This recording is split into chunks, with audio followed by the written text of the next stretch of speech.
Assalamualaikum warahmatullahi wabarakatuh. Waalaikumsalam warahmatullahi wabarakatuh. Alhamdulillah kita masih diberi kesehatan dan panjang umur. Kali ini saya akan mewawancarai teman saya yang ini untuk menyelesaikan tugas risalah aswaja yang berjudul tentang perkembangan dan penyebaran bid'ah di Indonesia.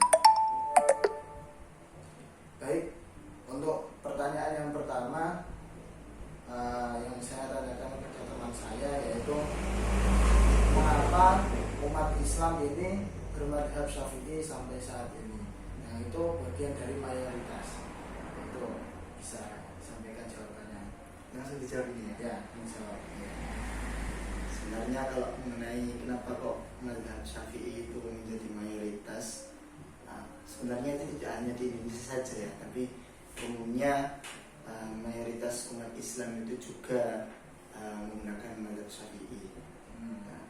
Kalau kita lihat dari aspek lacak mengenai geologi fikih ya, di sini saya membagi menjadi dua geologi fikih Nusantara. Yang pertama adalah melalui cara agama yang dibawa oleh penyebar Islam pada fase pertama di Indonesia, di Nusantara khususnya.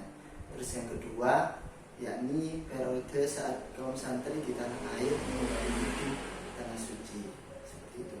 Jadi fikih Nusantara itu memang lebih dekat dengan mazhab Syafi'i karena penyebar Islam pertama kali ke Indonesia bermadzhab Syafi'i. Jadi mau tidak mau ya, karena pembawa pertama kali itu bermadzhab Syafi'i, otomatis nanti berkembang mazhab yang berkembang di Indonesia, di Nusantara ini ya Syafi'i. Selain itu juga beliau Imam Syafi'i itu juga terkenal orang yang berkelana dalam mencari ilmu. Itu tidak hanya di Arab saja, tapi juga sampai di negara-negara lain. Jadi hal semacam itu sudah menjadi wajar karena otomatis murid-murid beliau juga dari beberapa negara. Jadi itu juga menyebabkan faktor mengapa mazhab Syafi'i itu paling populer atau sering digunakan gitu, atau paling banyak yang bermadzhab menggunakan Syafi'i. Ya, ini kalau kita bila merujuk pada teori bahwa pendakwa Islam tersebut adalah keturunan Rasulullah SAW yang nasabnya bermuara ke Imam Al-Muhajir. Jadi seperti itu. Oke, terima kasih untuk jawaban yang pertama. Kan dalam bermadhab ya, yang paling terkenal itu kan ada banyak lah. Nah, itu madhab Hanafi juga ada, madhab Maliki juga ada, madhab Hambali juga ada selain madhab Imam Syafi'i. Nah, sekarang ini banyak bermunculan nih madhab-madhab yang tidak bermadhab pada keempat imam itu, dan gerakan-gerakan itu disebut gerakan pembaharuan atau dalam bahasa Arabnya itu tajdid, ya betul ya? Iya, tajdid. Nah, itu apa sih yang dimaksud dengan gerakan tajdid itu? Tajdid ya, kalau kita lihat dari segi bahasa ya, tajdid artinya terbaru atau menjadi baru. Nah, kata ini kemudian dijadikan jargon dalam gerakan pembaharuan Islam agar terlepas dari bid'ah, tahayul, dan khurafat. Jadi gerakan tajdid adalah gerakan pembaharuan dalam ajaran Islam yang sebelumnya telah terpengaruh dengan bid'ah, tahayul, dan khurafat. Nah, gerakan ini pertama kali diilhami dari Muhammad bin Abdul Wahab, atau kita sering kenal itu sebagai pendiri atau yang menggagaskan adanya Wahabiyah gitu. Di Arab Wahabiyah bukan yang dimaksud dengan ya keturunan bahwa Wahab bukan. Kan juga Wahabiyah. Ya, itu Wahab yang NU itu. Kalau yang ini kan disebut Wahabi karena itu tadi munculnya karena pada zaman dahulu sempat adanya sesuatu yang keluar yang baru, dan di situ istilahnya itu dianggap melenceng, tidak sesuai dengan apa yang dalam nas, baik hadis ataupun Quran, gitu. Jadi gerakan ini tadi dialami oleh Muhammad bin Abdul Wahab yang dari Arab Saudi, dan Jamaluddin Al-Afghani, tokoh pembaru Islam dari Afghanistan. Pembaruan Islam juga terjadi di Indonesia, yang ditandai dengan berdirinya organisasi Islam seperti Muhammadiyah dan Persatuan Islam atau Persis. Gitu. Gitu. Kan dari jawaban tadi ya, dengan tadi bahwa dari situ, dari munculnya gerakan tajdid itu kan banyak yang membid'ah-bid'ahkan. Nah, sebelum kita ke pertanyaan banyak ya orang yang membid'ah-bid'ahkan, ya. Itu apa yang dimaksud bid'ah itu? Ya. Nah, kalau kita berbicara bid'ah ya, sebenarnya sebelum kita gampangnya kalau sekarang itu kan sering terjadi ini bid'ah, ini salah, ini kafir dan semacamnya itu. Perlu dipahami bahwasanya apa sih sebenarnya bid'ah itu ya. Bid'ah menurut secara bahasa berasal dari akar kata dalam bahasa Arab bada'ah ya, yang artinya mengadakan atau membuat sesuatu yang baru ya. Adapun dalam istilah syarak pengertian bid'ah ialah cara baru dalam perkara agama yang diserupakan syariat yang dikerjakan orang dengan maksud berlebih-lebihan dalam beribadah serta mengharap pahala tanpa adanya dalil dalam syarak atau contoh dari Rasulullah. Gitu. Ya, berarti bid'ah itu sesuatu yang baru dalam syariat Islam. Gitu ya. Sebelum masuk ke pertanyaan inti ya, macam-macam bid'ah itu apa aja? Nah, mau bertanya itu. Kalau bid'ah ya, secara garis besar itu dibagi menjadi dua. Ada bid'ah hasanah, ada bid'ah sayyi'ah. Nah, kalau kita kembali ke keterangan tadi, ya itu tadi bid'ah adalah sesuatu yang dilebihkan ya, sesuatu yang dilebihkan dalam beribadah yang mana itu tidak pernah dicontohkan oleh Rasulullah. Tapi kalau kita berbicara bid'ah, bid'ah hasanah, bid'ah sayyi'ah, yang mana ada yang baik juga ada yang buruk.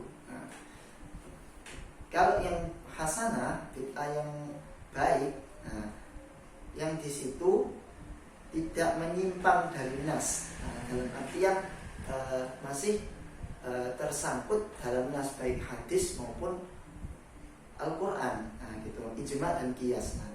Di dalamnya ada nilai ketaatan terhadap Allah Subhanahu Wa Taala yang dapat memperbaiki amal ibadah umat Muslim.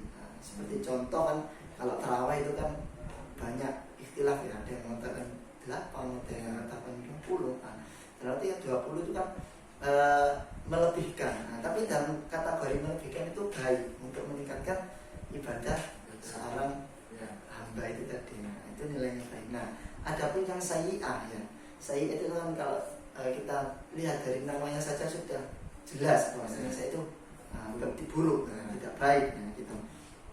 Nah, bid'ah ini adalah kebalikannya. Bid'ah sayyi'ah merupakan bid'ah yang menyimpang dari nas atau dalil-dalil syariat.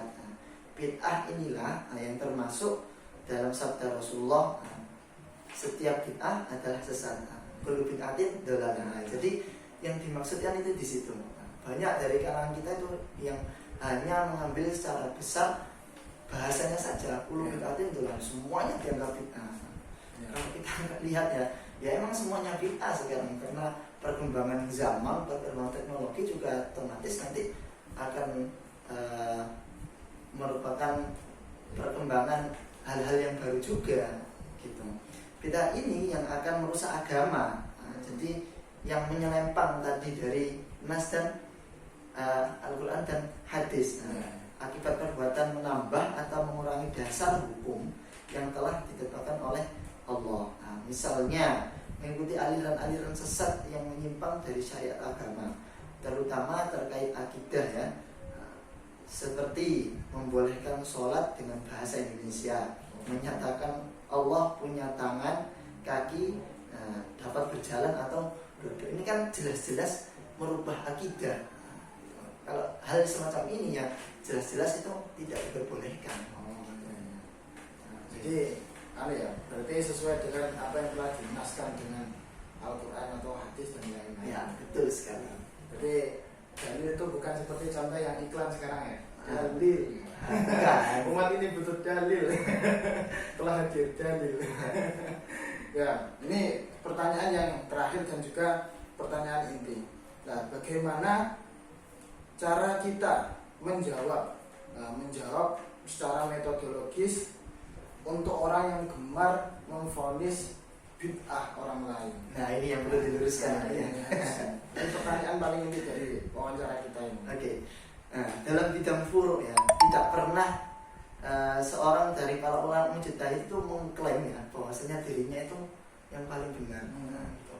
Tapi nggak tahu juga ya kenapa yang bermadzhab-madzhab itu justru malah yang tidak mau bertoleransi, padahal yang membuat madzhab itu loh, itu kan sangat-sangat menghormati pendapat lain kan gitu.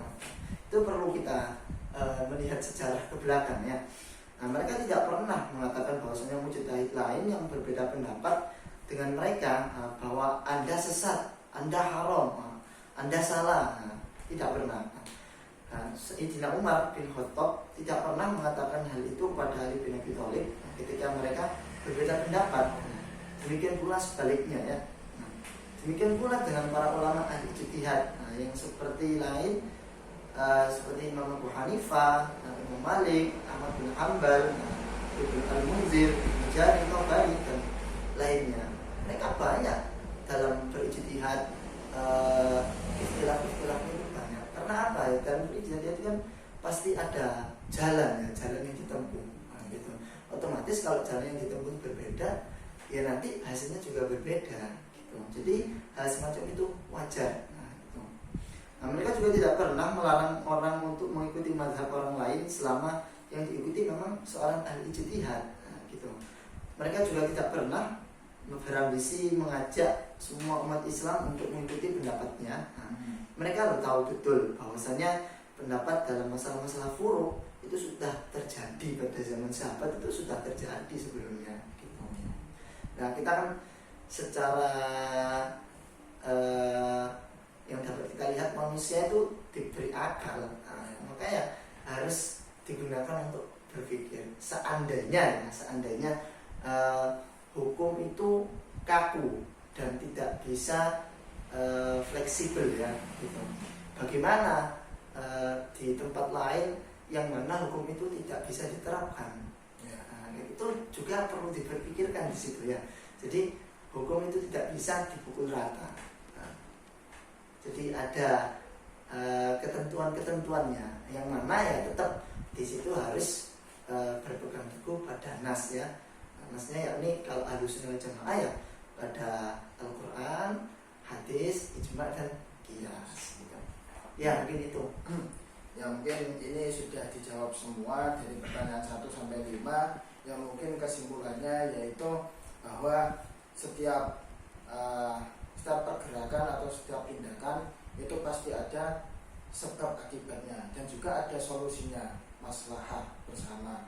Jadi kita sebagai manusia yang telah diciptakan oleh Allah dengan segala jenis kelebihannya ya. Nah, kita berusaha untuk mampu berpikir, berpikir bagaimana bukan mencari kebenaran, tetapi mencari maslahah bersama. Iya. Nah, itu. Ya, mungkin itu cukup dari kami. Kurang lebihnya mohon maaf. Assalamualaikum warahmatullahi wabarakatuh. Waalaikumsalam.